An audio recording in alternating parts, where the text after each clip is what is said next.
starting. Just go live. Live. Do you have your mic on, Keenan? Where's your mic? Yes, it is right here, hidden on the apron. Wow! I love your apron. Thank you. It was a gift from Sarah. It was. And He needed I think, one. I think Michael said he chose it. He picked it out. I don't know. He took the credit for it. Well, Was it fighting words or? a little. Why the apron are you painting too? Painting scenes. No. It's his style. He just needs a apron for when we go live, even though no one sees. Okay. Also, I don't wear aprons anywhere else, so I don't know. It was a gift, so I have to make it. I have to use it. I think I yelled at him because On the camera. I have been in one live with it on, but I don't think it was watercolor. Camera, and I was like, oh, but it was just from here down. oh yeah, It's just a display. I think the week I came back, it was on the floor because it fell off one of the stands, like because it was hanging up like mine, and it fell on the floor, and It wasn't me. he got it chewing out, and now he wears it whenever we film too. Yeah, not just All the time. it's his filming apron. Yes. Okay, we're on Facebook. Yeah, I see Still it. says we're sending data to YouTube. Okay, I know, seeing yourself on camera. you probably used to know that. I am sort of, yeah, What's that? seeing myself on the Oh, On the screen. screen. I just try not to look at myself too much. we're Because on then I'm like, YouTube. man, I look tired, or I did. man, my shirt is dirty. Maybe I should iron that. Well, Or whenever there's like a perfectly timed freeze frame, it's always like oh, I'm so the good face. at those. Those are the best. I feel like I don't have an expressionless face. I feel like my face is pretty full of expression. So Yeah. whenever you stop at any moment, I'm Yes. like, Yeah. like, I always have a screenshot to share of either her or our lettering artist Nicole, and it's I have so many saved. It's so great. Keenan could end us all Yes, with all I of have his. the power. Nice. We've got some people in Virginia, Hollandale, Florida, Welcome. Minnesota, Wisconsin. Wisconsin. Yep. That's where Aaron's from. Yes. I didn't hear that. I didn't know that. Welcome from Wisconsin. Thank you. You're welcome. My kids are going to be watching. Oh, nice. Are your kids here too, or is it just you? Wisconsin. They're in My Wisconsin. husband and I Okay. came from from the north. So. Nice. Are you guys from Wisconsin, or did you move Yes. there recently? No, we're from Wisconsin. We're born and raised. I can hear the accent a little bit, I feel, with you. I don't think the accents aren't that bad down here. I expected. No, they're not actually. Oh, No. you mean like the Midwestern Missouri? accent? Yeah, I was expecting a little bit like, no. You Twang. haven't. Yeah, I didn't want to. I was too. I moved from California, and I'm like, nobody has one of those. Some people do. Yeah. Some people do. Yeah. I'd have to say a lot of the ones I know with like a heavy twang. They're like farmers or mechanics, Okay. and they're just workers. Yeah. They're just awesome workers, Yeah. and they've got that no nonsense. They don't care. They're just like all business. It's a lot less common than what I anticipated though when I moved out here. It's hard for me to copy too. Yeah, I can't do it. I'm not very good at it. We got to get Mike Irwin up here. Oh, He has I a love- great I accent, love doesn't he? Mike. And he's got a great voice too. He does. He really does. Whew.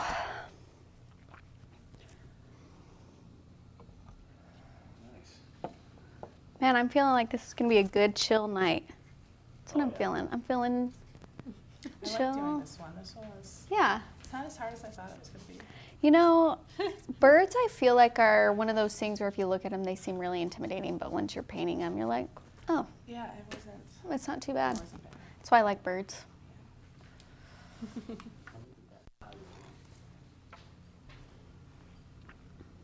I had a couple connectivity issues with the mics, so just be prepared. The signal's been like choppy, so.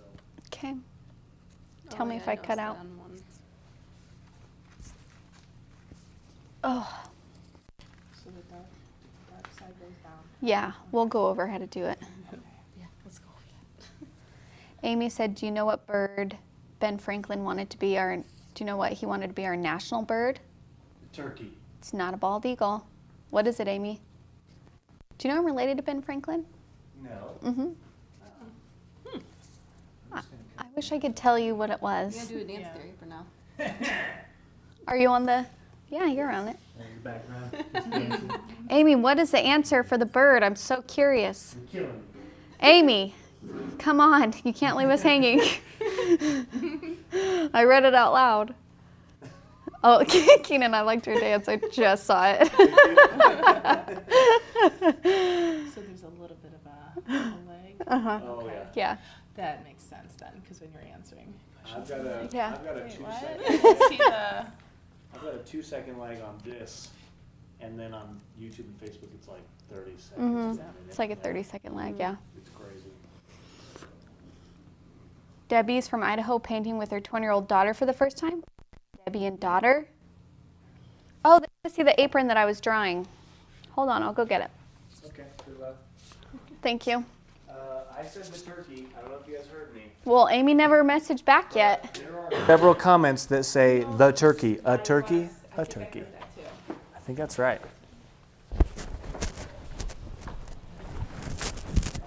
yeah, I did see something posted. That's cute. I really like that. Oh, sorry. It's all good. Can they see? This bugged me. Can they? Oh yeah. Is this good modeling? Nice. Thank you.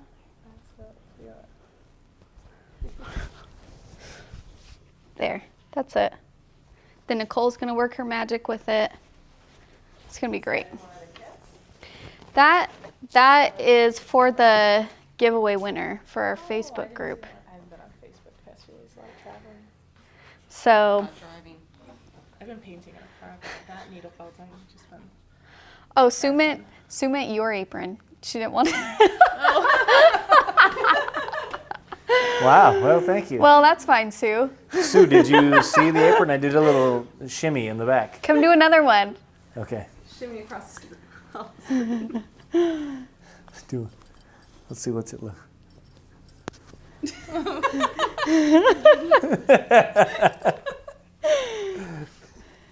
Nailed it. What time are we at? 7:16. Oh, we got to get started. Sorry. Can you stop dancing so I can do my job?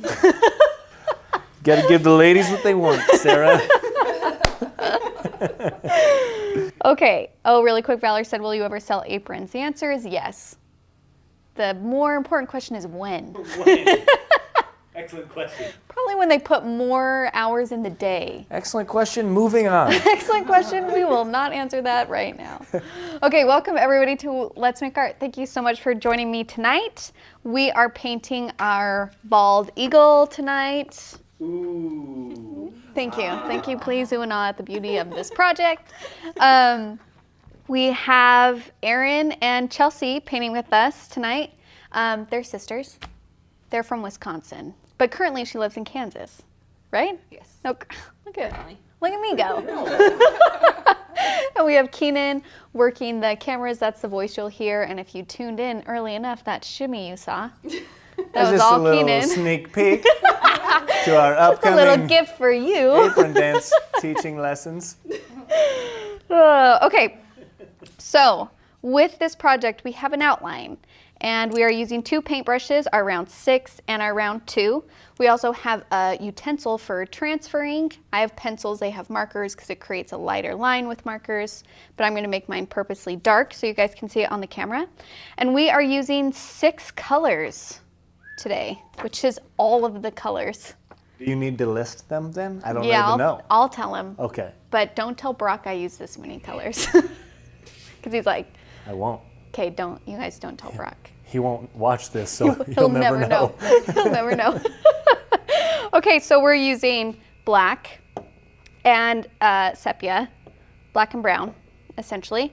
We're using red, Tahoe blue, yellow, and amethyst. So essentially we're using black, brown, red, blue, yellow, and purple. Could you get away not having some of those colors? Probably. Do you have to use these same exact colors? No, you can use whatever you want. But life's too bland when you don't have 6 colors. That's what I'm saying. Except for when you do our other projects. Except for when I only use like 3 in a project. Or 2. Keenan, Sorry. you're funny. All right. Now, before we do our warm-ups, I like to trace first and then do our oath and then do our warm-ups. So we're going to trace. So for our outline, you can print this off of our website for free, or if it comes in your subscription or kits if you purchase them. So you're going to want to tape it onto your paper using watercolor, or using painter's tape. I don't know if it's watercolor specific. Yeah.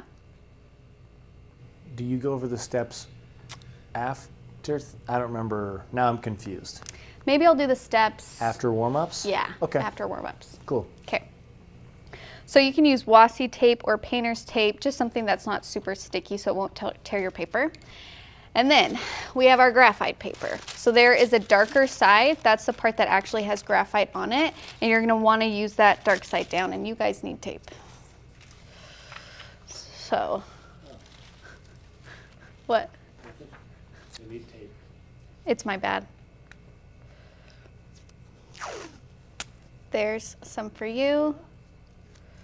Here's some for you. Thank you. Okay, so for your graphite paper, the reason why I like to tape my paper is because you can't see what's underneath it unless you lift it up, and every time you lift it up, if it's not taped, it would probably move, right? So that's why I like to tape it, so it just stays in place. Yeah, so you want to do dark side down, and then every mark you make. Sarah, question. Yeah. Sorry to interrupt. It's fine. I want to say Saray Martin. Uh-huh. Graphite paper scares me because I always do it too dark and then can't erase it. Yeah. Do you want to repeat maybe that you can use a marker? Yeah, so, okay, graphite paper. It can be scary because it can leave a really dark mark. So this is a couple tricks that I've learned to help it. One is right when I make a mark, I'll just make a mark here. I'll lift up and see how dark that mark is on my paper. If it's super dark, then I will try just doing really light pressure. So this is me barely pressing hard, okay? And now you can barely see that line there. So it just depends on your pressure. Something that helps is if you use a marker to trace it, and you guys can start tracing whenever you're ready. Okay. One side is a marker, like a brush, and the other side is like a pen. It doesn't matter. But markers are really great to trace because they have a soft point compared to like a pencil or a ballpoint pen. And so naturally the line is going to be lighter. Okay. Does that make sense? And maybe even too light. So that's why I like to do a line, check it. So, Can you put your palm on it or no? you Or can probably put your palm on it. However, like if I do this with my finger, you might get some shading there. So Okay. you can rest your palm, but don't use it as like a stamp. You know when you stamp something, you So- put all the pressure, Okay. but you can totally lay your hand on it. Like here, I'll do I it. wasn't sure. Look, yeah, see, I'm resting my hand on it, and I'm just moving my wrist and tracing. And I have Okay. the line, but I don't have anything over here. Okay. So it does take some practice to get used to, but some other things about graphite paper, they get better over time. So just keep using the same one because they will fade over time, which makes the line lighter. Also, I didn't try this, but I think it might work. If your graphite paper is especially new and dark, I bet you if you like took your graphite paper and just like used a pencil and rubbed and got rid of excess graphite, that would probably lighten and take away some of the graphite paper, like some of the graphite on the paper. So I bet that would work too if you wanted to try that over time. So I'm gonna try and do your lines as light as possible because watercolor is transparent, but I'm gonna do mine darker so you guys can see my outlines on the camera. Nicole's grandma chimed in. She said, "Hi, Keenan."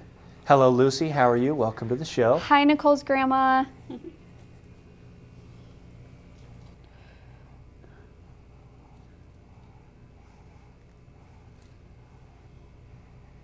How's the marker working out? I think okay. Doing good?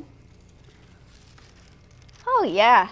Oh yeah, that's good. That's not too dark. Not too dark.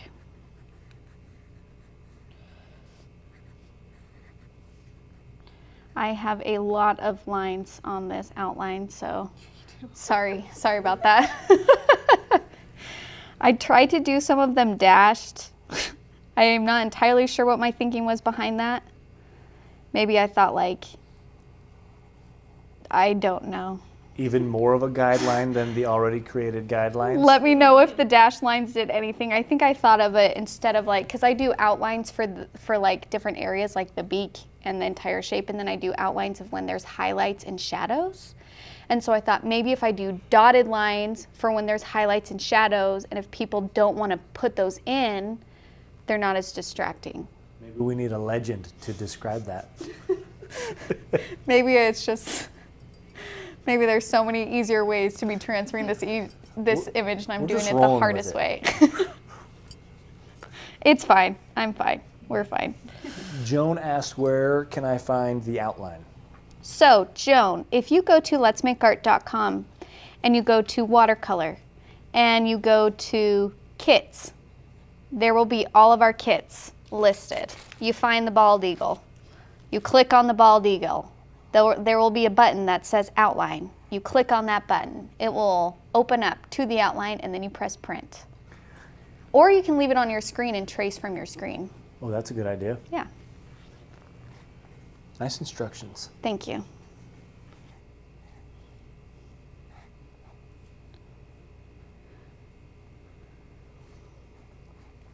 Yeah, some people use, Evelina, I think I'm saying her name right, said she uses a light box because they're pretty inexpensive and they're easy. I'm not gonna lie, I actually don't love light boxes. I mean, they work efficiently. I hate having to plug something in to get to do it. Maybe it's laziness. It's just so much easier for me to grab graphite paper and trace than to find my light box, plug it in. I gotta clear off my desk. It's exhausting. It's too much work. There's at least 15 steps involved. It takes at least an extra 10 seconds, and I am not interested. I just want to get to painting. It takes micro USB instead of USB-C. Then what if you can't find your charger? Yeah, exactly. I ran into that problem because I grabbed the charger to charge my cell phone, and then I put it somewhere, and now I don't even have my cord to plug in my light box. Can't even use it anymore. I'm sure for most people they don't have the same problems that I do, and that's okay. There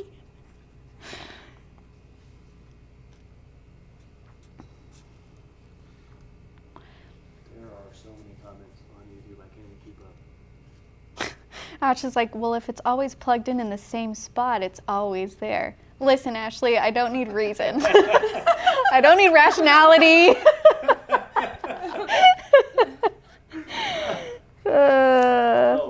Question. Yeah. Pam4268 asked, Yes. what markers are they using? Would love to see their results. Oh, yeah. They're using the Tombow markers that Nicole actually uses for her lettering box. We sell them at letsmakeart.com in a variety of color. That is true. And can I show yours? So just to compare, this is hers using, this is Chelsea, sorry, that wasn't good grammar, using the marker. So it's fairly light, especially on those. Heavy on the bottom. Yeah, no, that's There's fine. a lot of lines. And so, and this is me using a pencil pressing really soft. So you can see that she was probably doing normal pressure and got a fairly light line. So try a marker, my friends, it helps.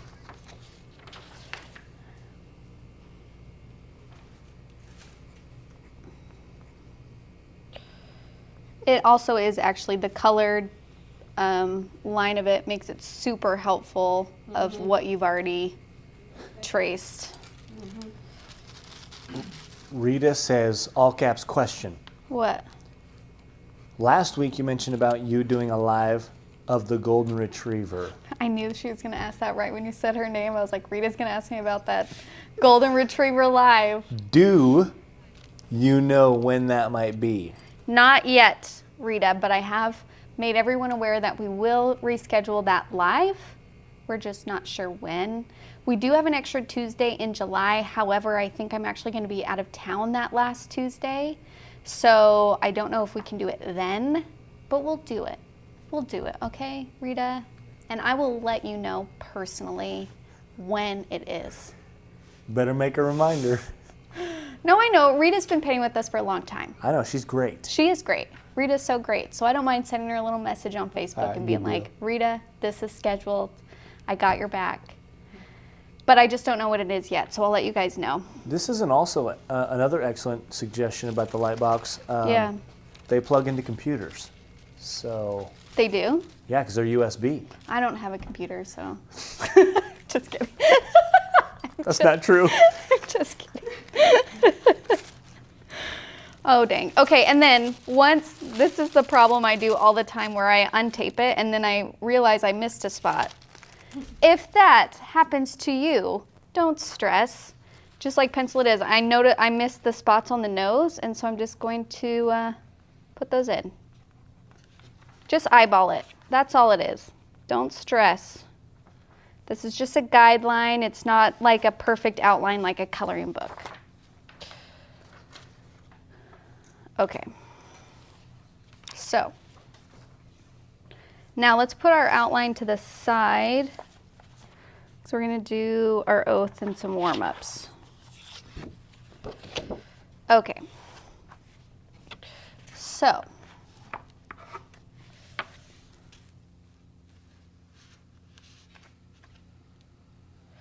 oh, sorry, really quick question. Michelle says, what makes a butcher tray the tray to use? I can't just use a wax paper plate. Oh, you absolutely can use a wax paper plate. Use a wax paper plate.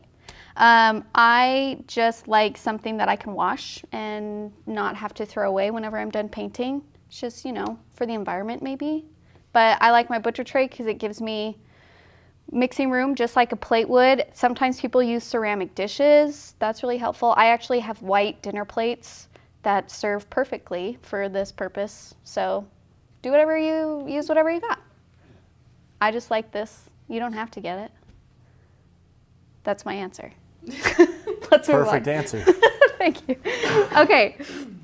So if everyone could raise their right hand and repeat after me. I promise to be kind to myself. I promise to be kind to myself. I promise not to compare my work. I promise not to compare my work. And I promise to have fun. And I promise to have fun. Thank you. And I just like starting that before we actually start putting our paintbrushes in the paint, because sometimes we're scared and we don't even know it. And sometimes we have expectations before we even start painting, and I'm here to tell you, you don't need those. You just need to expect to have a good time. That's all it is. Yes. Okay. Focus. We're going to do warm-ups. Perfect. What? I saw a joke. I didn't know. Did you see the answer to the joke? did. Do you want to share it with us? Was it good? How can you identify a bald eagle? How can you identify a bald eagle? I don't know. All his feathers are combed to one side. That was a good one. Thank you for sharing that. I probably enjoyed that one the most. That's okay. Let's go. Let's move on. Okay, we're going to practice values. So with watercolor, the reason why I love watercolor so much is because you use the same exact colors and you get like so many different colors just by adding water to it. So for example, all of my colors mixed together on my palette. How are you doing? Oh, you're doing okay. I'm just going to go for it. We got a great brown going on here. So when you pick up a lot of paint with your paintbrush, like you're filling your whole paintbrush with the paint, this is where it's paint heavy. You have more paint than water. And if you put that down, that is your darkest value. Okay? Now with watercolor, if I want to make a lighter color, all I have to do is add more water. So if I take my paintbrush and I dip it in my water a couple of times and then paint, it's automatically lighter. Okay, and just keep on doing that until you have a barely there color. Just keep on going.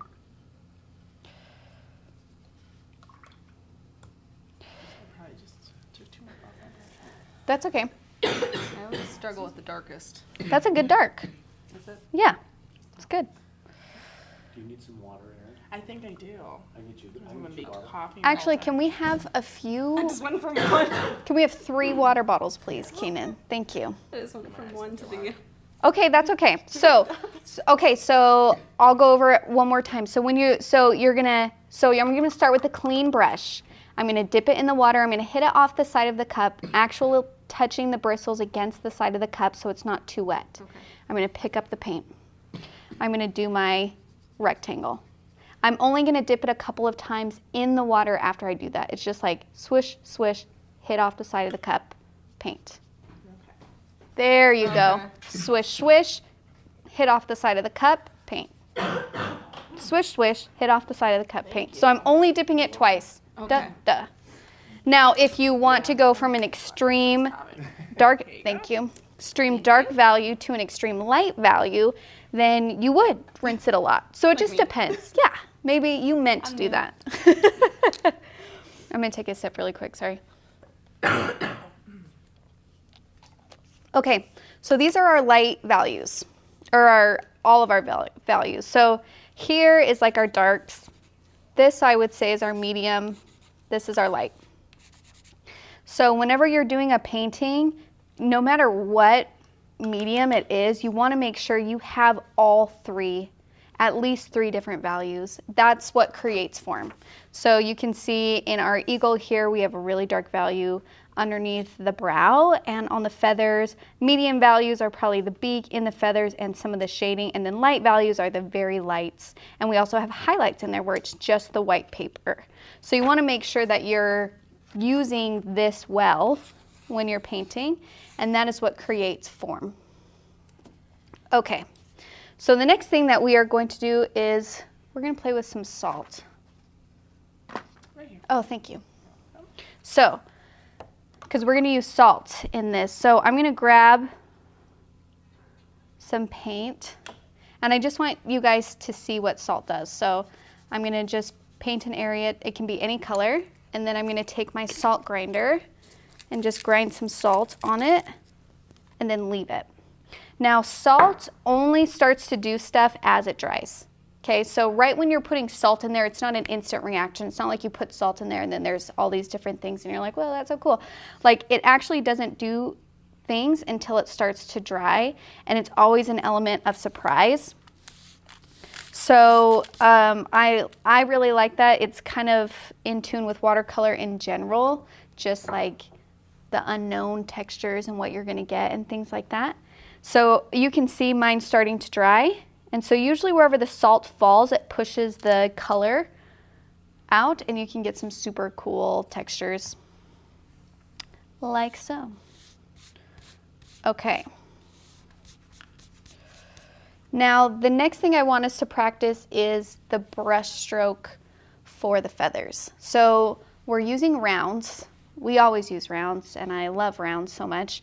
And the reason why I love rounds is you can do a thick and thin line in the same stroke, just depending on your pressure. So first thing I want us to do is I want you to get your paintbrush, fill it with paint, and I want you to push down hard pressure on your brush and see how thick your line can be. And then I want you to see how thin you can make your line. And to do a thin line, I'm going to do more vertical hold. So this was with the same paintbrush. Beautiful. Okay, and then let's start practicing how to switch from a thin to a thick line. This does take some time, so if you don't get it right away, please don't be mad at yourself. But if I were to start off pushing hard and then I'm lifting my brush as I go down, it thins the line out. I kind of want you to practice that. Yep.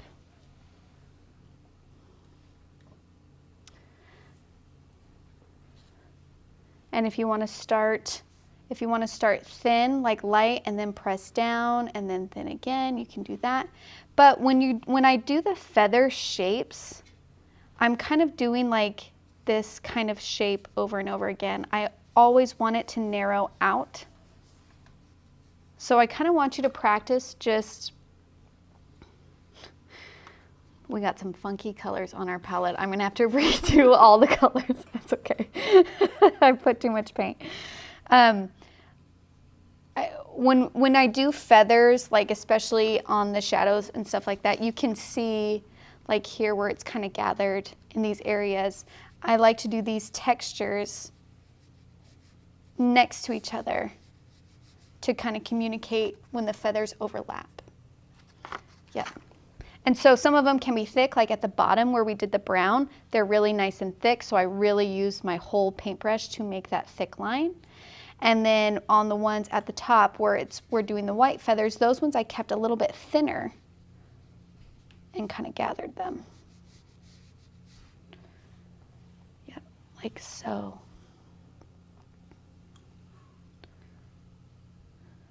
Very nice. Savannah says the wah shape. Wah. Yeah, I did do that in the tutorial. I put that on. I put that in the tutorial. Wah, wah, wah, wah. So as you did that, I put the words wah, wah. Did you? It was great. That is so great. Oh, and Lucy asked, did Nicole do your shirt? Yeah, Nicole did our lettering for our I'm Not Mad About It shirts. Yes. We actually sell these on our website, letsmakeart.com. They're there. They're there. They're there. I was going to tell them where to go, but I couldn't think of it, like what it would be under. Exact URL. In the menu, and so I was just like, www. ooh, just search around. Maybe just go to the search bar and type shirt. I don't know. Okay, I think we're ready to get started. Yeah. I'm ready to paint. So you can keep your warm-ups paper near you if you want to practice colors, because we're mixing quite a few colors today. Will you shift your pad of skosh to the left? That left? Okay. That is the correct left. Should we actually, I feel like our overhead should be closer. I can zoom it in. Yeah, can you zoom it in just a little? Yes, ma'am.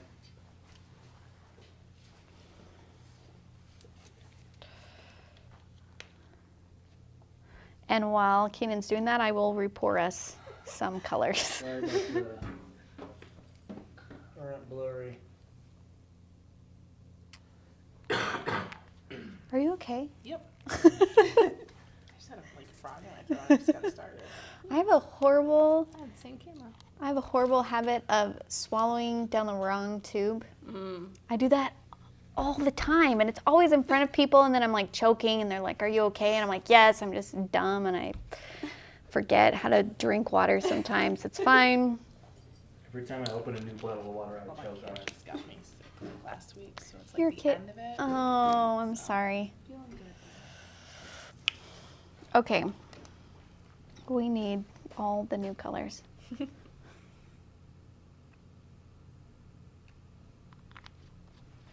Okay.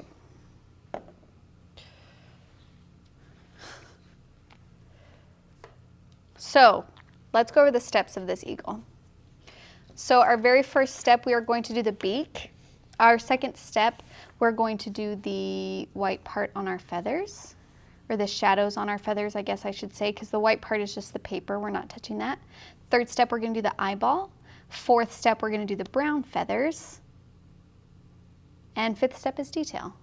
That's it. Not too bad. Okay, let's start on the beak. So, Jen asked if those are roosters on Keenan's apron, and the answer is yes. That is correct, That yes. is correct. That is correct. Okay, so for my beak, I'm going to start by mixing orange. So I'm going to mix some of my yellow and the red together to get a nice orange color. I'm going to start on the top portion of my beak, because there's a top and a bottom. And I'm going to start putting in the orange and avoiding the circles that I left for the nose and the highlight. Okay? Okay. Thanks, Keenan. You're welcome. Okay. And then after I put in orange, like specifically in this middle part, what I like to do is I'm going to just dip my brush a couple of times in my water, get it wet, and then move the color to the rest of the top of the beak, still avoiding the circular parts for the highlights and the nostril.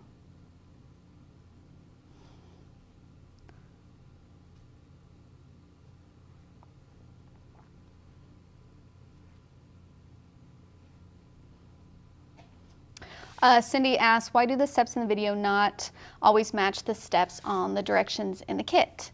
Well, Cindy, that is because when I'm painting the project the first time, I paint it one way, and then I think of a way to make it easier for you to follow steps in the video. Because for me, like, I like to paint a lot of things simultaneously, but I know that that's harder to follow along because then it'll be like, we're gonna go here, then we're gonna go here, then we're gonna go back to here. So then I just try and think of an easier way to follow along, and that's usually the steps in the video. Most of the time they're the same, but there will be a couple of projects where they differ, and so that's why. And also I don't change the ones in the step out because I also want you to see that you don't have to do the project the same exact way that I'm doing it. There's multiple ways to approach a project. None of them are wrong. It's whatever you feel comfortable using. And so I like showing different ways that you can approach the project. So I hope that helps. Okay, so I colored my beacon. Beacon.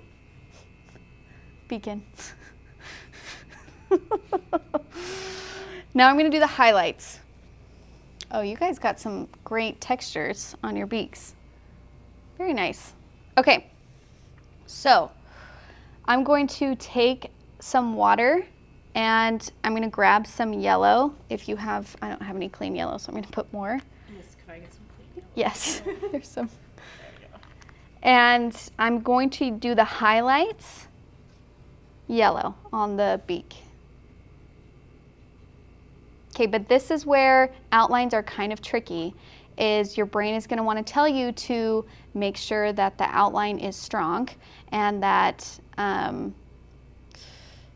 and like it's like sectioned off, but we don't want that. So I'm going to put the yellow in, and then I'm actually going to take the orange and kind of like spread it around the edge a little bit so it's a smooth transition.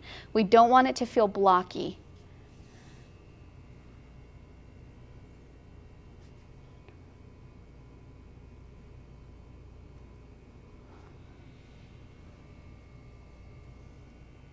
Very nice. Okay. And can I show something on yours, Erin, if that's okay? Yeah. Okay. So we have Erin's here too, and I love that the watercolor textures that she got on her beak, and I just want to show how you can lift color out a little bit. So we have the orange here on the beak, and if we want a stronger highlight on this left-hand side, even if you've painted it just like this and you're like, oh no, I lost that area where it's my highlight, you can absolutely put it back in just by lifting color out. So if you take a damp brush, just kind of get it wet and then hit it on your paper towel so it's not super wet, you can lift color. So you lift and then pat it on your paper towel and dry. I didn't even ask if it's okay if I paint it on this. That's fine. Okay, sorry. Sorry about that. You also get the same effects by blotting a paper towel. Yes, you can. So if you want to put a highlight back in, you can use your paper towel or just use your paintbrush to lift. Okay. And also, you don't have to do what I say, and maybe you did that entire thing on purpose and I just ruined it, and for that I'm sorry. I was actually waiting for you to ask after you started. I didn't remind you just because I was really waiting for it. Okay, so we got the top part of our beak. We're going to move on to the bottom part of our beak.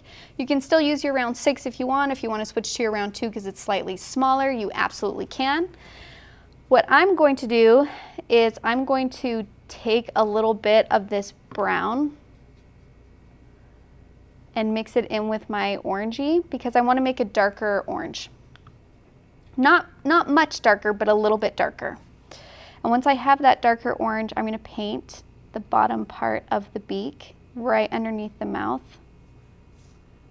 To leave a white space in between. You don't have to leave a white space in between because but if it's still wet, leave a white space. Okay. Mine's pretty dry, so I can touch them and they won't blend together. Okay. And then as you get to the side of the mouth, it can go back to like just orange and yellow. And the reason for this is because the top part of the beak is casting a shadow onto the bottom part of the beak, so it will be a darker value.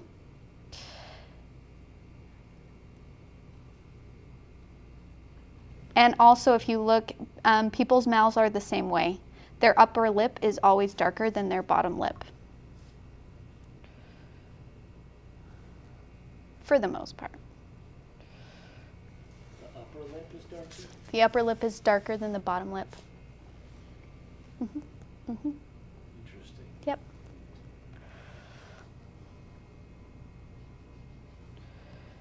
And if you need to do another layer in there, I felt like I needed to do one more layer of that kind of brownish yellow to really let that shadow hit home. You don't have to do that though. You are the decision maker in your painting, so if it doesn't make sense for you to do it, you don't have to do it just because I am. We have a joke on YouTube. Love it. Aaron missed. What does the eagle say to his friends before they go out hunting for food? What? Let us pray. That's a good one. I took a long time to read that one because I'm not allowed to read the jokes before I know the answers. Good job, thank you. I'm just working on the skills I've been told I need to learn. Okay. Very nice. Very nice. Yes. Good job, you guys. Your beaks are looking great. Okay, I think we're ready to move on. We're going to move on to doing the shadows on our feathers. So, I'm going to pour us some more blue. Do you need more blue? Yes. You're good. Okay. So, now when you're doing shadow, okay, let me start over. When you're painting white animals, essentially what you're doing is you're only painting the shadow on the white part of the animal, because the white part you leave for the white part of the paper. So if we were doing a white dog or a white cat or the white bird or anything, we're only looking for places where there is there's shadows and there's value changes, and that's what we paint. Everything else we leave white just as the paper. Another reason why I love watercolor and painting white animals. Way less work. Yeah. Like, you just paint the shadows, that's it. Thank you, paper. Thank you, paper. You did Hashtag all of cold the press. work for me. Okay, I think people are just learning I like things to be easy, I like things to be quick. Because everything I'm saying, I'm like, it's so quick to do this. They have to keep in mind your favorite animal. Yep, which is The sloth. the sloth. Its food comes to it. It literally lays there and the food crawls on it and it eats it. It's the best. It's kind of gross. How sloths are. That's why they look green, because all the aphids. And that's what they eat. But also, let's move on, sorry. Okay, sorry. I just really do love sloths. Okay, so now you can do, I know that when you're thinking of shadows, your most common thought is to use gray, right? Because shadows and darkness, and you're like gray. However, you can, the same is true, like I know that when we've painted black things before, we're not always using only black. We actually mix the black and they have undertones of color. It's the same thing with shadows, where sometimes the shadows, even though they're shadows, the undertone isn't always gray. It depends on the light that's around it. Will depend on the coloring of the shadows. And also, as an artist, you have complete artistic license to switch up the colors of things. So with this, I thought it'd be really fun if we did blues and purples for the shadows instead of grays. And I just love adding color to things, because I just really enjoy color in general. And it shows you that if you can use the values correctly, then you can do shadows or highlights in any color. So it kind of gives you the freedom to really like switch things up, and you don't have to do things exactly as they are in real life. Okay, so I'm going to start with the top of the eyeball here, the brow, because I like to start with my darks first. So I'm going to mix some blue and some purple, and I'm actually going to mix a little bit of black in there because this part is really, really dark. So I am going to put some black. Just remember to mind your head. Okay. So after I get my really dark, it's almost like a navy color, I'm going to go along this brow here that I have. Okay. And right at the top of the brow on the left-hand side of the eyeball and on the right-hand side around the eyeball, I'm going to put in this really dark value.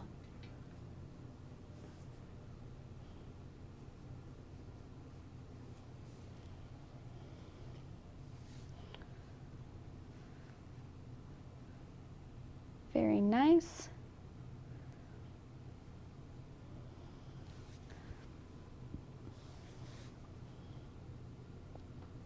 Okay, now after I put that in, I'm going to swish my brush a couple of times to get a lighter value, just like how we did in our warm-up.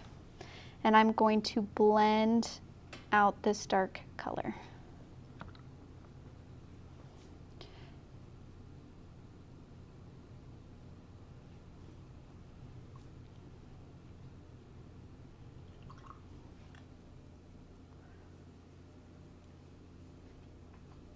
Why are you pushing your brush up instead of bringing the color down? I am pushing my brush up because I want the dark part, or most of the paint, to stay at the top. So I will, when I'm blending, I'll brush up, and that way it forces the paint near the top, which is where I want it to be.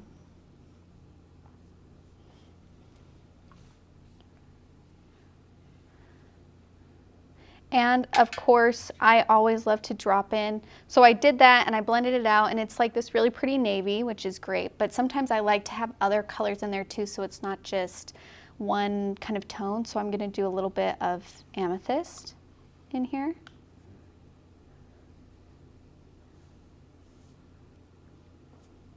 So I just grabbed a little bit of that purple. Very nice. Yes, very nice. Now, using this really light value, we're going to start putting in the shadows along the other areas of our bird. And if you want to mix a little bit of red in there with your purple too, there's nothing wrong with that. It'll give it more of a pinky purple, which is fun. Now, I know that some of you have a really hard time with doing light values and not having too much water. So I'm going to try and really break down how I pick up some light colors. So now I want to paint with really light values, so I'm going to rinse my brush. I'm going to hit it off the side of my cup, okay, so it's not dripping. You always want to hit your brush off the side of your cup, like 90% of the time, so it's not dripping everywhere. The bristles, you're actually hitting the bristles on the side of your cup. And then I'm going to pick up so I'm really just putting the tip of my brush in paint that has already been pulled off and is light. So I'm not putting the tip of my brush in the dark part, I'm putting it in where it's very little paint already, okay? And now I'm ready to paint with my light values.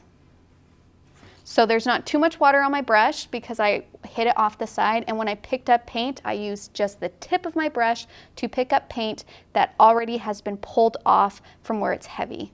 So, and I want to show you the difference if I were to touch just where it's dark. So if I do the same thing, hit it off the side of the cup, and if I pull paint from where it's strongest, from where it's pooling and where it's the darkest value, that's how dark it will be, okay? So you want to make sure when you're picking up a light value, that's why I love this palette, because in the wells, it always stays there, it's concentrated. It's like a little circle that it stays in. So what I like to do is, like, if I'm just picking a light value, I'll push some off from the dark area, and then that's where I pull from to get my light values. Does that make sense? Okay. Yes, it does. Thank you. Thanks, Keenan. Okay, so I'm just going to go in and start following kind of these lines and edges that I have here from the outline. On the right-hand side, they're fairly light. Would you be willing to show how you dip your brush and touch the bristles on the side? Yeah. So if this is my water and I'm picking it up, I'm rinsing my brush and I'm hitting my brush off the side of my cup. Can they see that? Yes. If you put it right in front of the eye of the eagle. Like here? Lower. Lower. There? Yeah, right there. Okay. So this is me dipping my brush, and then this is me hitting my brush off the side of the cup. And I'm not just doing one side. I like to twirl my brush and hit it. Yep. Okay.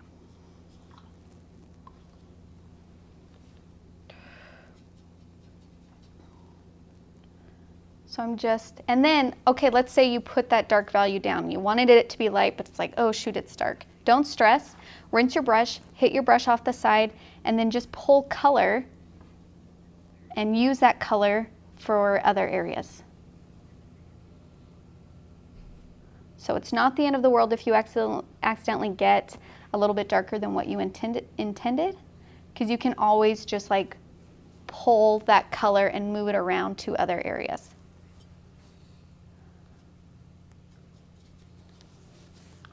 Now we do have a little bit of shadows on the head of our bird, so don't forget to put those in too. They're just light, just little hints of layers.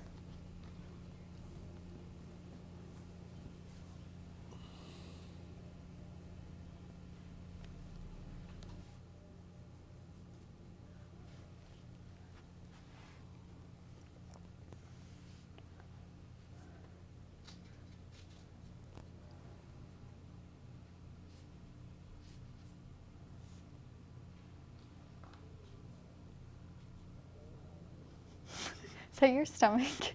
I'm starving. Did you? You should have told me.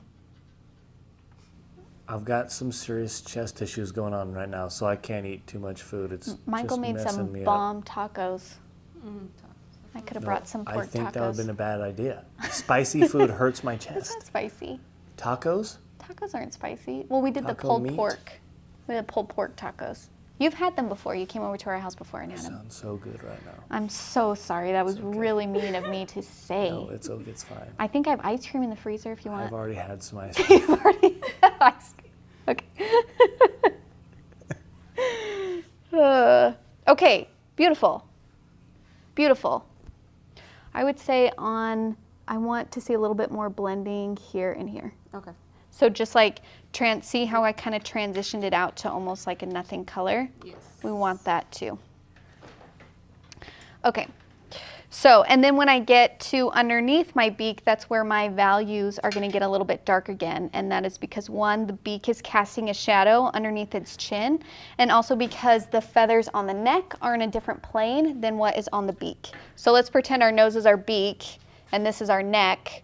If we're looking at it face on or from an angle, they're on different planes. One's here and one is back here. So in order to communicate that space, we put a darker value, and that will push it back and stick the beak out forward. Okay?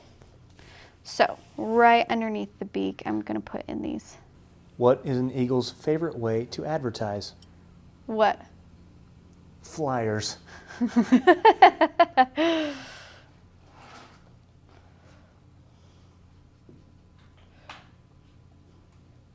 Ooh, mine got really purpley. Ooh, I kind of like that though. And again, your colors are going to be different from my colors. Your shadow colors are going to be different from my shadow colors. And that's because we're mixing. And that is the beauty of mixing, my friends. That's why I love it so much, because everything is going to be unique. Everything is going to be your own. And also, it's just so handy knowing how to mix colors and understanding how to mix colors or why things aren't working how you want them to. It's really a good thing to know. So if you want to keep painting, especially if you want to start painting things on your own, super handy to understand the color wheel.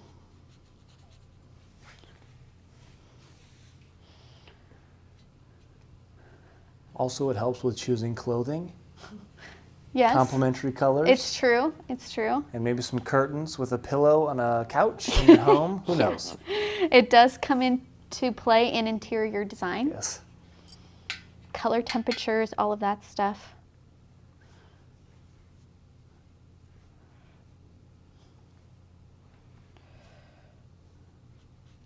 So, and then when I'm getting to the bottom, I'm just, again, doing really light values on these feathers. Maria is chiming in from Sydney, Australia. Oh, welcome. Welcome, Maria. Pretty cool. Pretty cool.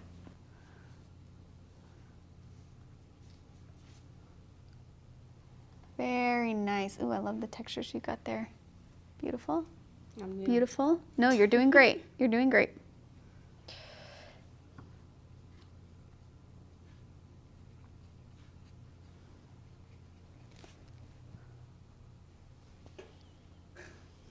What? Michael Cray says he's tuning in from Cambodia. It's not true. It's not true at all. It's my husband. I hope he's not in Cambodia. Well, the funny thing is, I almost read it out loud before reading who it was. Michael, I was just telling everyone about the delicious tacos you made.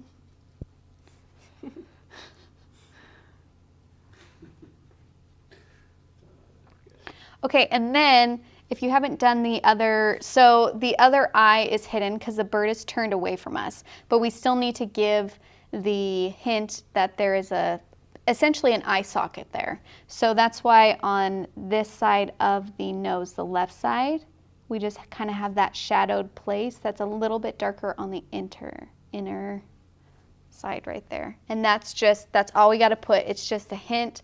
Yes, there's an eyeball over there. Yes, there's a socket over there, but we don't see it. We're just showing you that it's, you know, the hint that it's there. And that's all they need. That's all a viewer needs to know what's going on. And this is where brains kind of mess with us, because if we were to stare at that for a really long time, especially like not paying attention to this side, it doesn't look like anything and it doesn't make any sense and you would probably get frustrated. But don't let your brain do that to you.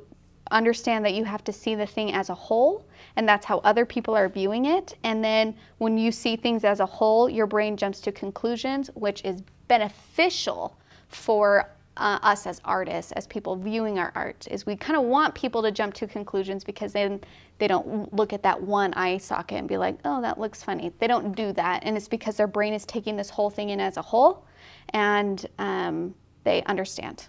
You know what I mean? Yeah, I mean? Great. Yeah, I mean. Great, great.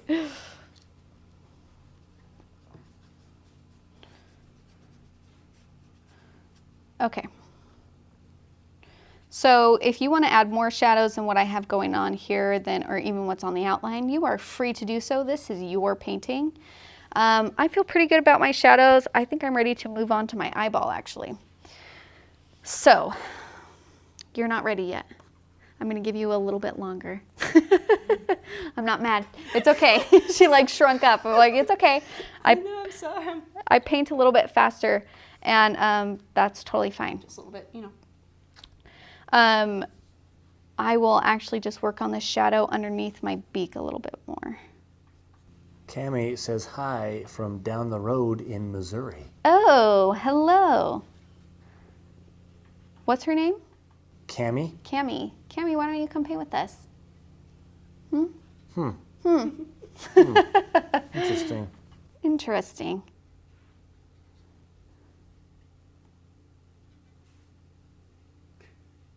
From Cambodia. Okay.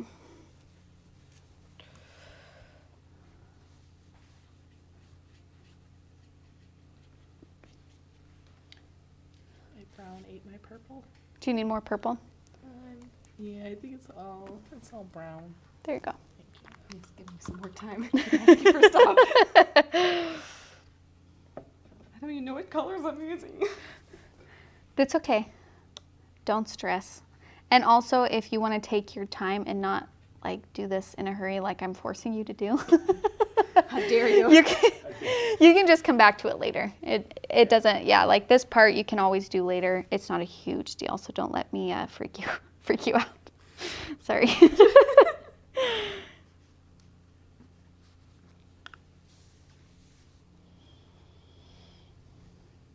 Okay.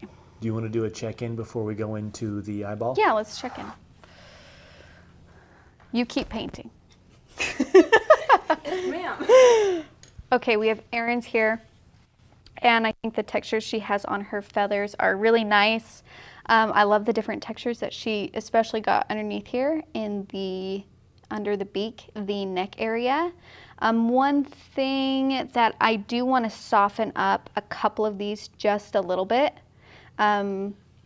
So is it okay if I paint on this? Okay, so if you want to soften these up, let's say that you did a lot of great textural lines and they're looking good, but sometimes I like softening some of them up because then it's not like, how do I say this? Because sometimes when things are too harsh, it can stick out more than they need to stick out. And so by softening them up, you're still giving them the hint that there's layers, that there's feathers, but it's not like it's poking out and becoming distracting. So I'm going to take just a damp brush and I'm just going to go over some of these with water and kind of lift up some of the color, light, and like kind of blend, just like soften them just a little bit and transition. So the good thing about having like these transition areas where it's like a barely there color is it makes up for the difference between the white of the paper and the dark of the lines. So if you're just doing like just little hints of barely there color, then it doesn't feel all of a sudden out of place. Then it's like, okay, I can see how you built up to that. So if we just add in this really light value in some of these places, then that jump isn't so extreme. And then it feels right. You're like, okay, yes. That's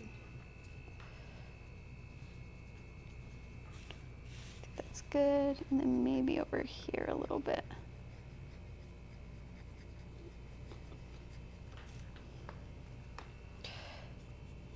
And I think I would also like to commend you is when you're doing textural lines, whether they're flat, whether they're feathers, whether they're fur, whatever, your brain wants you to make the same exact brush stroke over and over again. And I appreciated that you have different angles going on and different thicknesses of gatherings, right? You have a thicker gathering here, you have 1 or 2 brush strokes here, and that's what we want to see.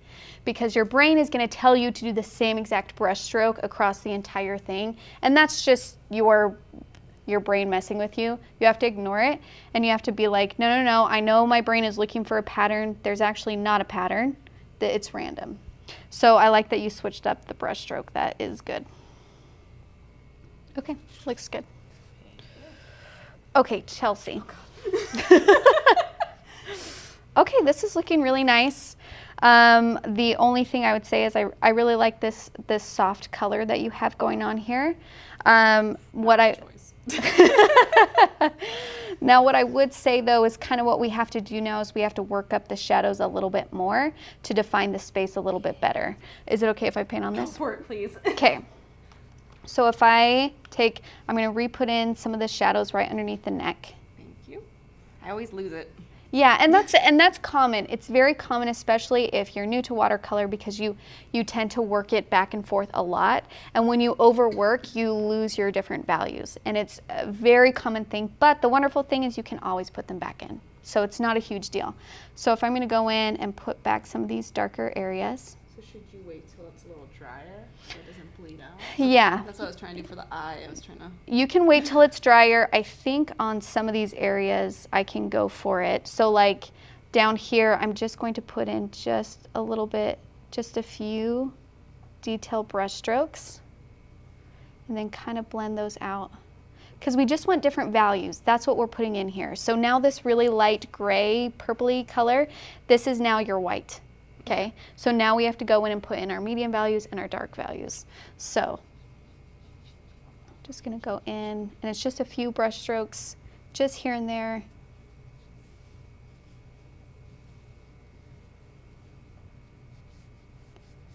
Because we need that full range of value. And just by introducing those different values, already it's adding a little bit more dimension than to what was there before. I was trying to do that, but for some reason it came later. And I mean, like, it's so easy with watercolor to just keep moving the paint around and around and around. And when that happens, it just evens out, which is sometimes really nice when you're trying to make an even wash. But sometimes when we want to kind of really define these areas, that is not as helpful. Then I'm going to go in and put in... Every single time I made a line, I feel like I had a blend it too much. That's where So it you're started. saying I messed you up is what you're saying. no. I'm just kidding. Nice one. I'm just Nice kidding. one. I'm just kidding. And I think you blended and transitioned very well. And then just go back in and redefine those dark areas. Okay? And then I'm going to kind of softly, just going to transition this out a little bit more. Thank you. It started out dark. And this is where I don't want you guys to get mad at this kind of thing, because if anything, it gives you an opportunity to do another layer. You can always put dark values back in, so don't get mad at yourself for losing your dark values, because it's really not a big deal at all. Like, you just do another layer after it dries. And I think this is dry enough now that we can put that. Yep, there we go. Awesome. Okay. But it's looking good. you.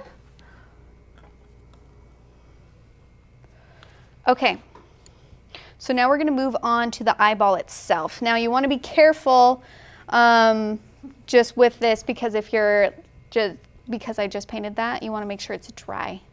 Okay. Yeah, blow on it. Thank you. Yeah, And that's okay. This is what we'll do. We will start with the black portion first, because the black portion actually doesn't touch the shadows, so then it keeps them separate. And so you can work on different areas. You know, you kind of just skip around. So I'm going to grab some black, and I'm going to switch to my round 2. Let me get some better black.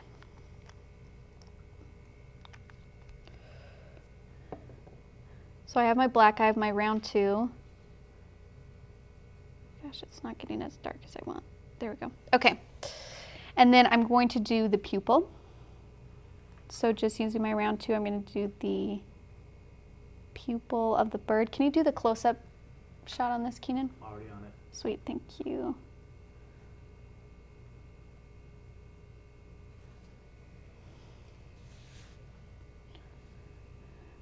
And then around the iris, it's actually black also. So I'm going to put that in right now because it's not touching anything. So I'm kind of doing this triangle area around the iris. It's on the front, and then it also kind of follows the line on the back, like so.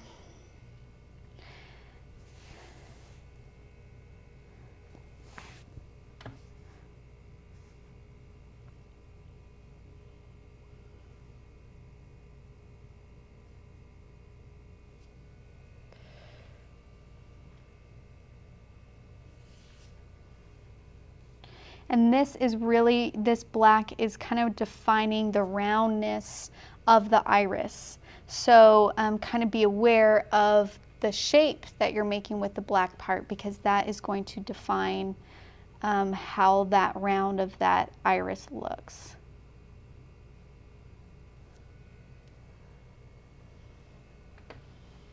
Very nice. Okay, now we could do the eyelid. I feel comfortable doing the eyelid. So the eyelid is going to be like this orange. Whoa, there's still black on my brush. It's going to be kind of this orangey gold color, similar to the color of our beak. So I'm just going to go in. And if there's little white lines in between some areas, that's okay.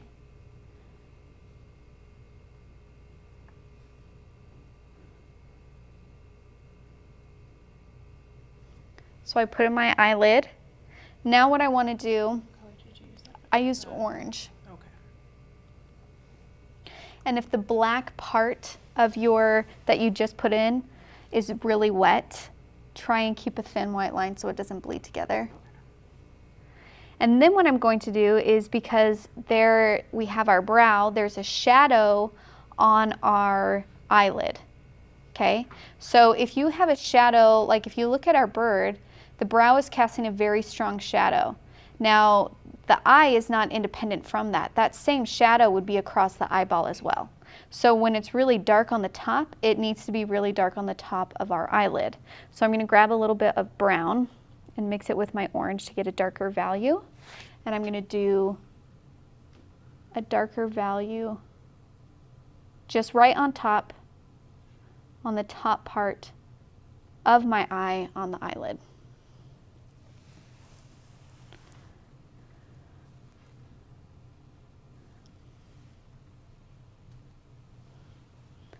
Yep. Is it dark enough? I would do one more swoop.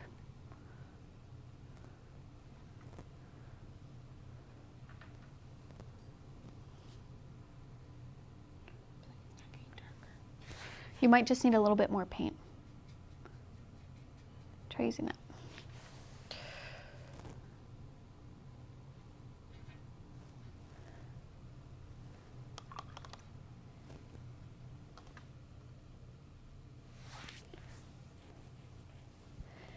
Now, when we do the iris follows that same rule. So if you look at our reference photo, the bottom of the eye is like this really nice kind of gold green color.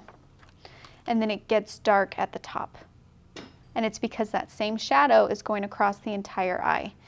So I like to do, now again, only do this if your pupil is dry. If your pupil is not yet dry, don't try and attempt this yet because this is a really tiny place and it's really hard to try and keep those separated. I'm going to mix a little bit of, because their eyes are yellow, but they kind of have a green hint to the yellow, so I'm going to mix a little bit of the blue in with my yellow just to get a green feel. And I'm going to start putting that in.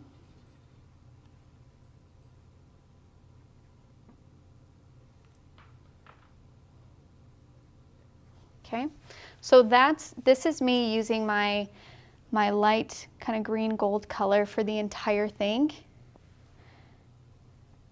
And then we have to put some shadow in on the top. So I'm going to grab a little bit of like a brown and mix that in. And just at the top here,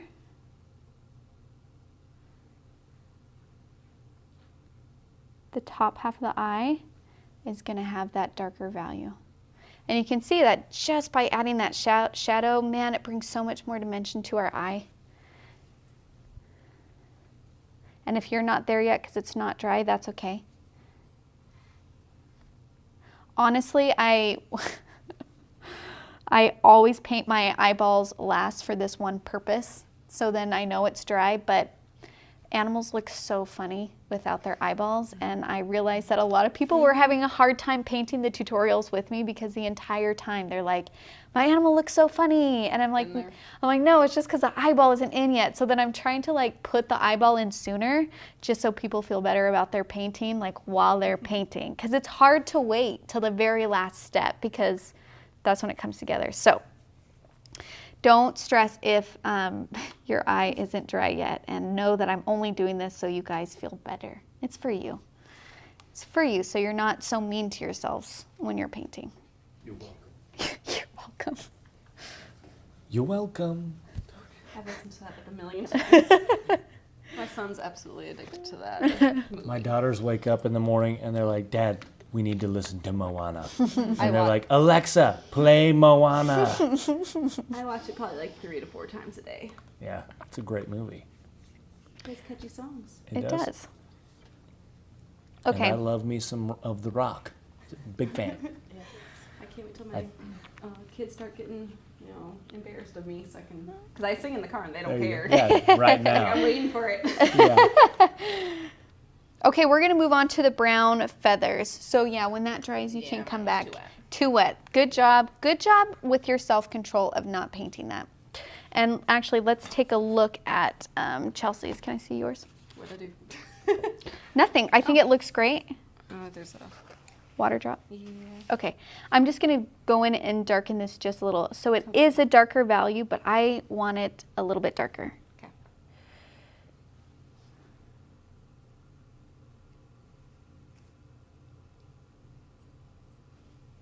Yep. Cool. There we go. And then I'm gonna, what? I'm gonna darken this a little bit up too. Cassie and Natalie both said, my Alexa started doing it. Haha. My Alexa just started playing music from Moana because of you guys. You're welcome. That is hilarious. There you Thank you. Okay. We're getting that on Facebook too. Sorry, you guys. I feel like you should say, Alexa, play. I now realize how much power we Keenan. have. We have Do you so want the much music power. or- I could choose any music. Okay, wait a second though. This gives us so many possibilities. I know. Because we're not allowed to play music from our video. No, we're not. But we could say, Alexa. At their house. Yes. We could get it to play any song. Keenan, we just found the loophole of what has been holding us back Yes. this entire time. Thank you, Alexa. You guys, you don't know what this means for our pre-show. We can do so much singing and dancing. I was also Okay. thinking about all the people I could call using other people's Alexas. Okay, let's get back on track here. Okay, so we're going to switch up to almost our last step.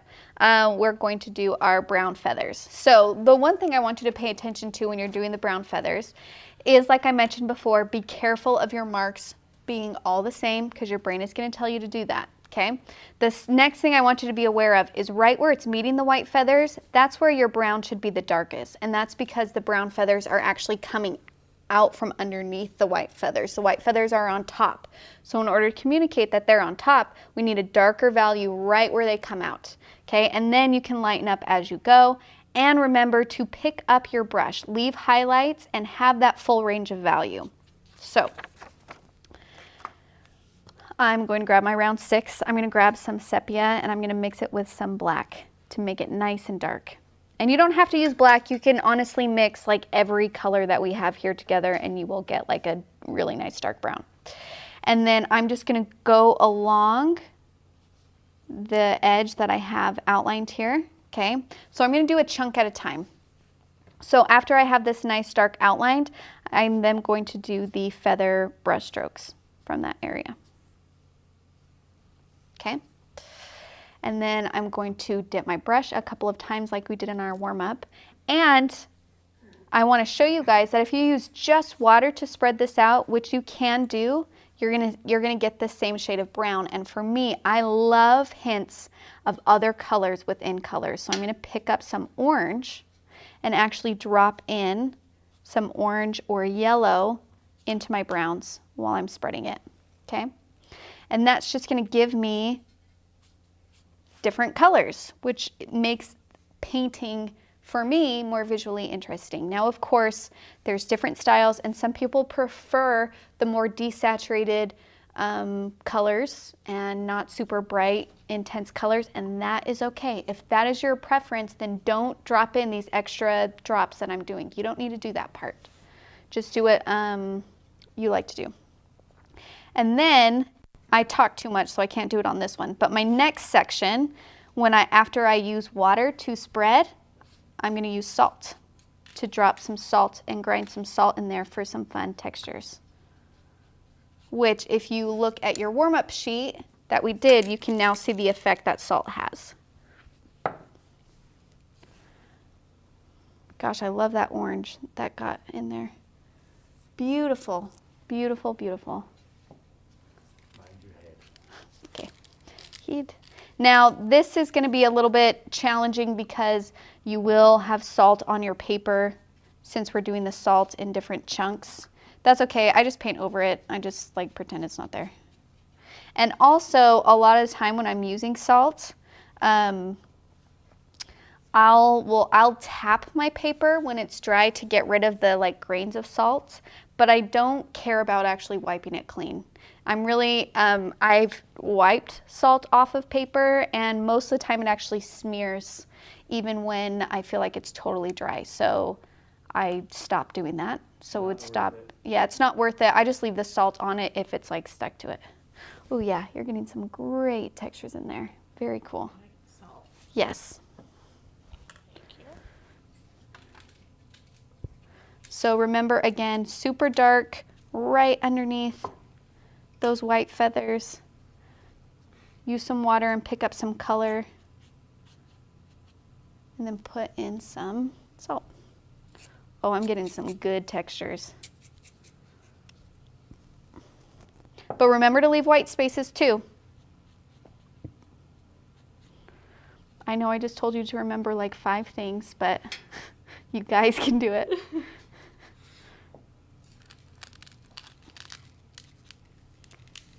Someone's electronic device turned on their TV and started playing whatever was on there. That is awesome.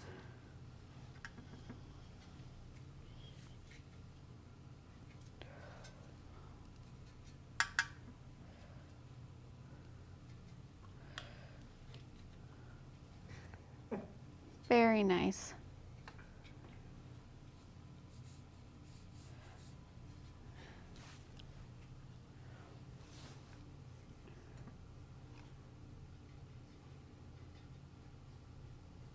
The close-up on this is very confusing. Is it? Yeah, but it's really cool too. Oh, I forgot to do salt on this one area. Gosh, my salt is freaking out and I'm loving what it's doing.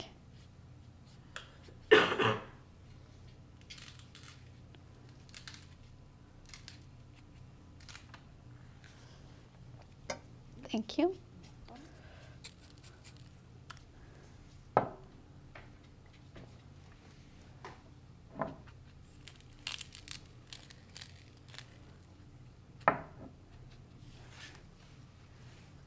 Oh yeah. I think I put a brown feather over here when there wasn't one.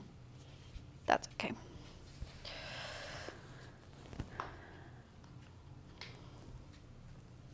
Oh, very nice. Oh, I love those colors you got in there. Beautiful. Beautiful, beautiful. Okay, I'm gonna stop touching mine. I love the white spaces, I love the colors I got. I don't wanna overwork it and I don't wanna even out the values. So I'm just gonna say, you're done for now.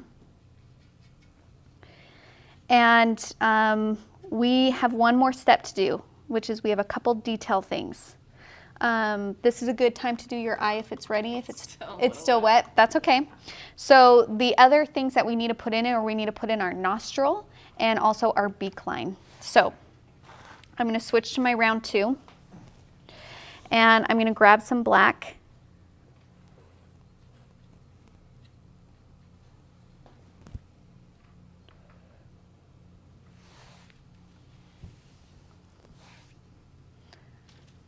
Good? Good. Okay, so for my nostril, on the side that's closest to the eye, it's going to be dark.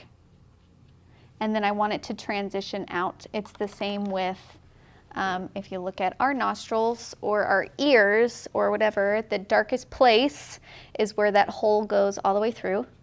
And then there are places where it doesn't go all the way through and you have cartilage there or you have the other side of your nostril there, but it's darker, but it's not as dark. So I'm going to use water to kind of blend out the dark area that I put in for the nostril. Just like that. And if it runs into the yellow, that's okay.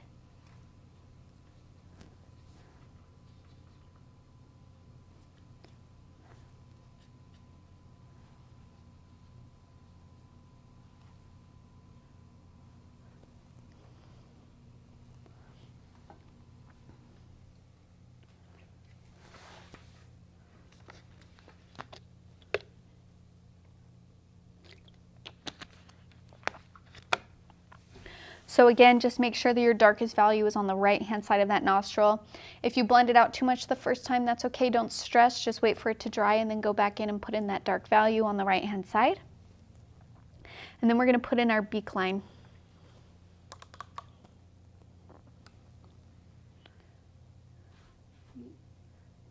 Yep. No. Oh, you okay? Yep. Yep.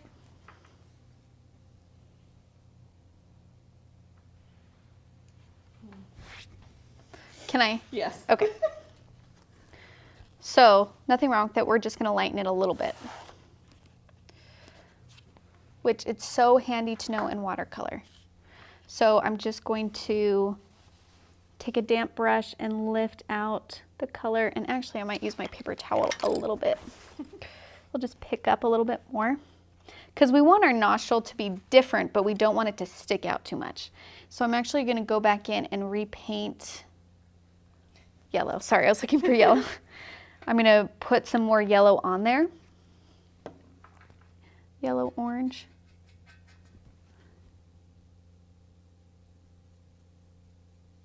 Maybe a little bit more orange because sometimes when you mix black and yellow together, it has a green feel. And so we don't want it too green. Okay, and I'm going to blend that out. And now I'm going to go in with my black. Just go along one side.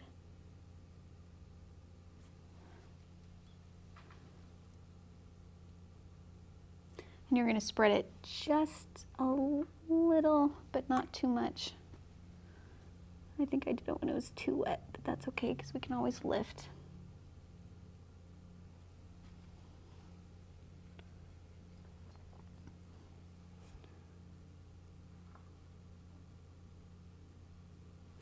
Okay. Rita has a question about water. Yes. Does the kind of water you use make a difference? We have really hard water and I feel like I cannot get my paint to move like yours does. Ooh, I actually don't know. I don't know if I've ever lived in a place with hard water. Well, I know I actually in Utah I did, but I wasn't watercoloring then. I think this is fairly hard water. Is it? Hamilton, yeah. I don't know though, because it doesn't like the water, the hard water was so bad that when I washed my dishes, it left Stuff. like grime on my dishes. Gross. I think you mean grime. Grime. Grime. Yeah, that's what I meant. Yeah. Okay, I would wait for that to dry and then I would do another swoop of orange on here just to blend some of this out. And if you want help doing that, just let me know. But let's wait for it to dry. Okay, and then I just need to do my beak line. So, oh, Pat says that she uses bottled water because her water is really hard too. So maybe try using bottled water and just see what that does. And if it is changing the effect, then now you know. Okay, so for my beak, I'm just going to do a really thin line. And to do a thin line, you're going to do a vertical hold up. And then in some of the places, the line's a little bit thicker. And that is because their beaks, I feel like, don't meet together perfectly. So I did like a thicker area and then another thicker area, and then it's going to thin out like so. If you don't want to do a thicker area, that's okay. But I don't feel like their mouths close. You know how sometimes when things close so perfectly that you can barely see the line there? I feel like theirs doesn't close as perfectly, so there's kind of like gaps, and that's what those thicker areas are for.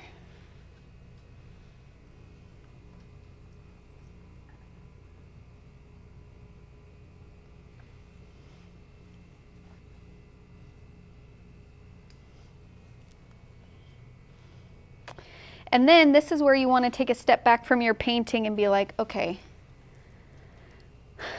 is there anything else I need to do? Is there anything about it that's bothering me? Is there anything I want to adjust? And it's always better to do this if you look at it from far away. So if you can hold it up and put it far away from you. If you can, you know, set it up and walk across the room and look at it, that's really helpful. Taking a picture of it is really helpful, and then looking at that on your phone. But just taking a moment and trying to look at it from a whole and see if there is, you know, colors or sections that are just bothering you. And for me, I feel like I need a little extra shadow underneath my eye here, so I'm going to put that in.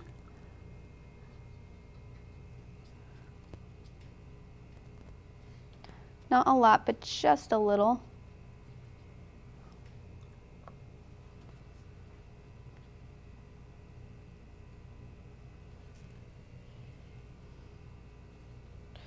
And another thing that you can do that I like to do too is, especially on the brown part, where kind of my brown feathers are meeting my white feathers, is I like to go in and do some more thinner detail lines. because you have to think about how fine the end of a feather is. You know how it gets really thin, and we have to have some of those white spaces, because technically the white feathers are on top of the brown, so those white fine areas would be there because they're on top of the brown. So we have to like kind of paint them in by thinning out kind of where they transition.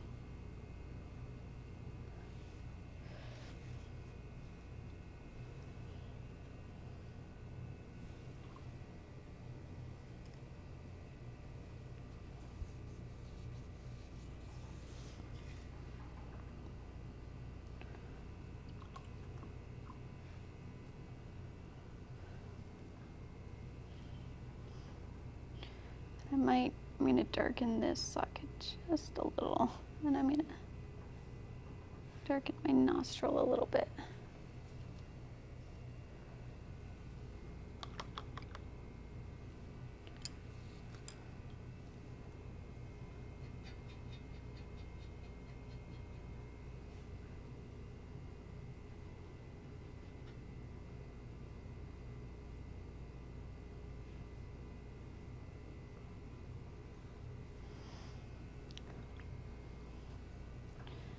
I just felt like putting more orange on my beak. You do not have to do that. Again, this is where you need to look at your painting and decide what it needs.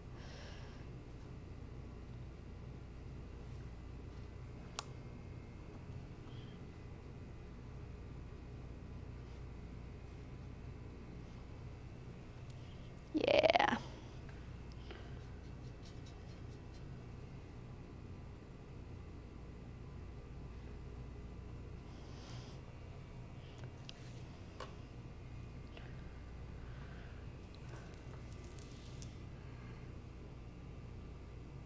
Very nice. Okay, Keenan, how are we going to show off our work? Do you have the handheld?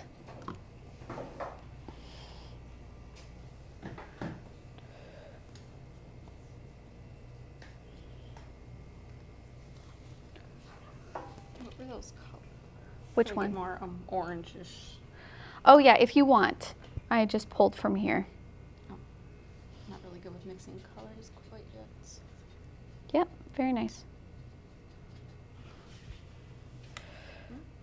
Mm-hmm, mm-hmm.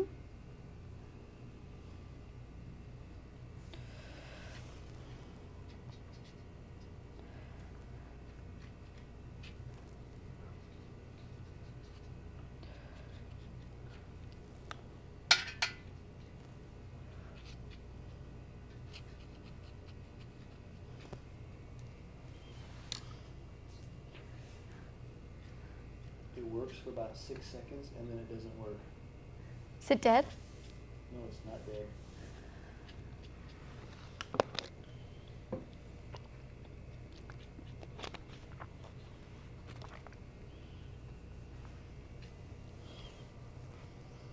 Oh, got it.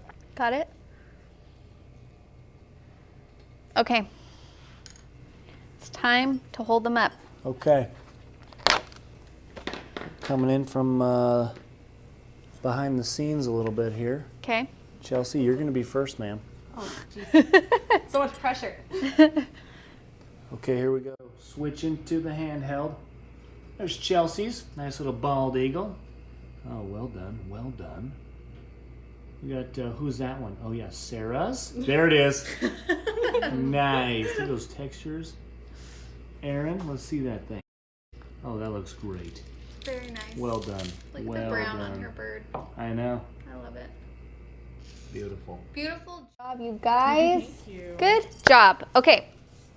So, first of all, congratulations for painting with us. I hope you had a great time. I had a great time. It was fun. I always have a good time painting with you guys. If you painted, share it. And I know that's so scary, and I know that sounds easier than it actually is. But the more you put yourself out there, the easier it is to keep doing it. And the more that you do it, then the easier it is to take chances and just keep on going. And it gives other people the courage to try something. it's just great for everybody. So if you're on Facebook, you can share it on Facebook and tag us in it, or we have a wonderful Facebook group called Let's Make Art Watercolor. Very supportive community.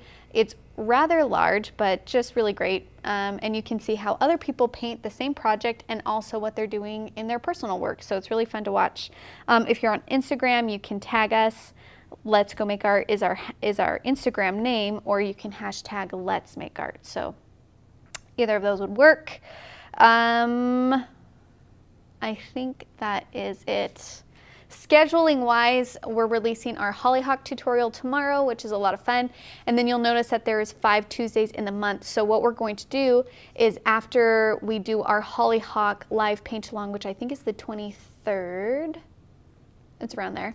The next day we'll release the tutorial for our Let's Make Art Matter for July. So that is kind of our 5th tutorial that we're doing for this month. So, Erin, Chelsea, thank you so much for joining us. Keenan, it's always a pleasure. Thank you. Thank you. You guys are great. Bye.